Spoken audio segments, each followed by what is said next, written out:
Today we will be starting with switch statements. First of all, I'm really sorry that I wasn't available from past few days. So we'll be continuing our Java series.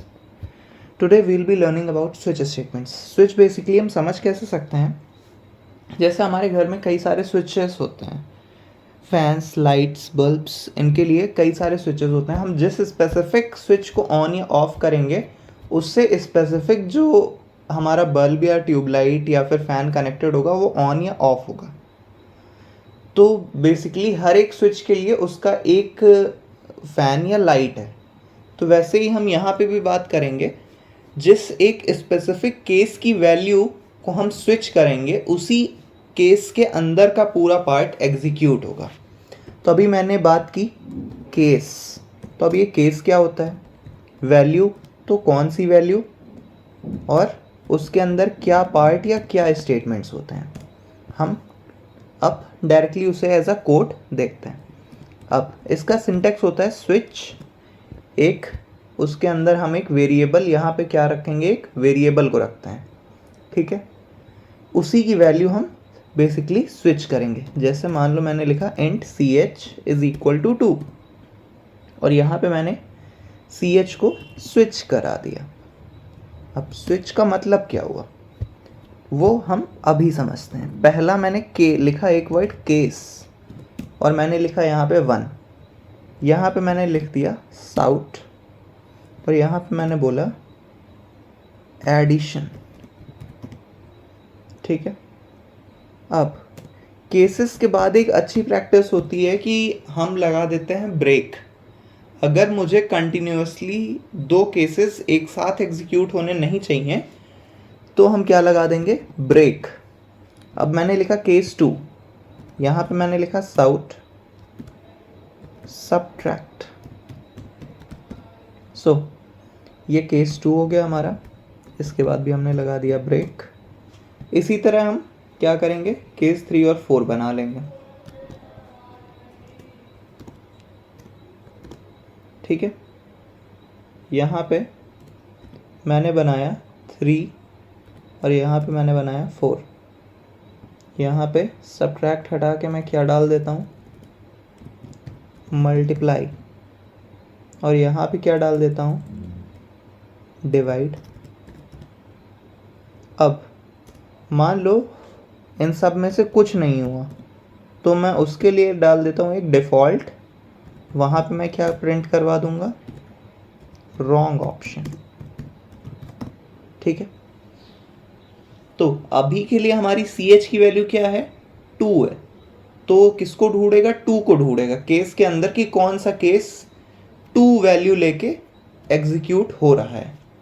तो ये वाला part है जिसके पास 2 value है, तो इसके अंदर ये जो लिखा है ये एग्जीक्यूट हो जाएगा.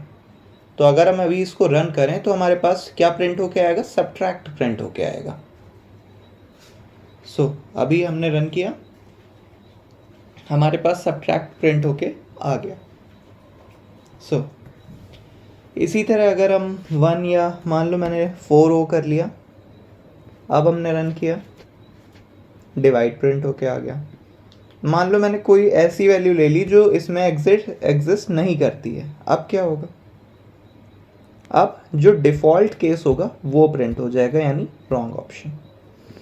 अभी तो हमने एज अ इंटीजर एक वैल्यू को स्विच किया है. मान लो अब मैं इंटीजर नहीं एक कैरेक्टर को स्विच करना चाह रहा हूँ, कैर C H is equal to, मैंने एक वैल्यू दी इसमें प्लस. ठीक है, चलो इस पे ऑपरेशंस परफॉर्म करते हैं. A is equal to 7 comma B is equal to 5. ठीक है, तो केस 1 में एडिशन है तो हम यहाँ पे भी क्या सिंबल देंगे, एडिशन. केस 2 में सब्ट्रैक्शन है, हमने सब्ट्रैक्शन का सिंबल दे दिया. मल्टीप्लिकेशन तो मल्टीप्लिकेशन का सिंबल दे दिया. फोर्थ में डिवीजन है तो डिवीजन का सिंबल, और डिफ़ॉल्ट में हम कोई भी सिंबल नहीं देते हैं. ठीक है, यहाँ पे सेमीकोलन नहीं लगाया. सो अब हमें क्या प्रिंट कराना है इसमें, बेसिकली ए प्लस बी का एडिशन, ए प्लस बी. नेक्स्ट हमें क्या प्रिंट कराना है इसमें, ए माइनस बी. इसमें a मल्टीप्लाई b, फिर इसमें a डिवाइड b। सो और यहाँ पे as it is wrong option पड़ा रहने देते हैं, ठीक है ना। सो अब इसको हम एग्जीक्यूट करके देखते हैं। हमारे पास यहाँ सी एच में क्या स्टोर्ड है, प्लस, तो ढूंढेगा प्लस किस केस के साथ है, इस केस के साथ है, तो बेसिकली a प्लस बी यानी 7 + 5 12 आंसर में हमें वो देना चाहिए। तो अगर हम अब इसको एग्जीक्यूट करें तो क्या आ जाना चाहिए हमारे पास, 12। सो हमारे पास 12 आ चुका है। इसी तरह अगर हम इसको चेंज कर दें, मान लो मैंने मल्टीप्लाई कर दिया, तो अब हमारे पास क्या आ जाना चाहिए, 7 × 5 यानी 35। देखते हैं आ रहा है, हाँ आ रहा है। सो ये कॉन्सेप्ट है हमारे स्विच स्टेटमेंट का कि वो एक वेरिएबल की वैल्यू ढूंढेगा अलग अलग केसेस में। अगर कोई वैल्यू नहीं मैच करती है तो क्या करेगा, डिफ़ॉल्ट वैल्यू को प्रिंट कर देगा। अब अगर वैल्यू मैच कर जाती है तो उसके अंदर का जो पार्ट होगा वो एग्जीक्यूट हो जाएगा। इस तरह से हमारा स्विच काम करता है। अगर किसी भी स्टेटमेंट के बाद हम ब्रेक नहीं लगाएंगे तो उसके बाद वाला केस अपने आप विदाउट एनी इंस्ट्रक्शन परफॉर्म होने लग जाएगा। जैसे मैंने यहाँ पे मल्टीप्लाई दे रखा है और मल्टीप्लाई के बाद मैंने ब्रेक नहीं लगाया, तो अगर अब मैं इसको एग्जीक्यूट करूँगा तो अब देखो क्या वैल्यू आ रही है, 35 और 1, यानी डिवीजन वाला केस उसने अपने आप से परफॉर्म कर दिया है बिना हमारे बोले। तो इस वजह से ब्रेक लगाना भी ज़रूरी है, जिससे वो सिर्फ और सिर्फ उसी केस के ऑपरेशंस परफॉर्म करे, दूसरे केस के ऑपरेशंस परफॉर्म ना करे। सो ये था हमारा स्विच केस।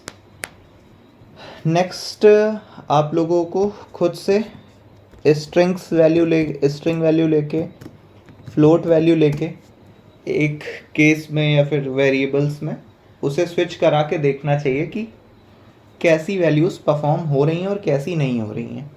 अब इसमें फ्लोट और डबल के लिए अलग केस होता है, वो एग्जीक्यूट नहीं होते हैं बेसिकली। तो ऐसा क्यों होता है, ये एक बड़ा रीज़न है। तो अब फ्लोट और डबल क्यों नहीं होते हैं ये आप लोग ट्राई करिएगा। अगर नहीं समझ में आता है तो आगे वाले वीडियोस में जब हम स्विच केस की प्रॉब्लम्स को समझेंगे उस टाइम पे हम फ्लोट और डबल वैल्यूज़ को हैंडल करना देखेंगे। So that's it for this lecture. Thank you so much.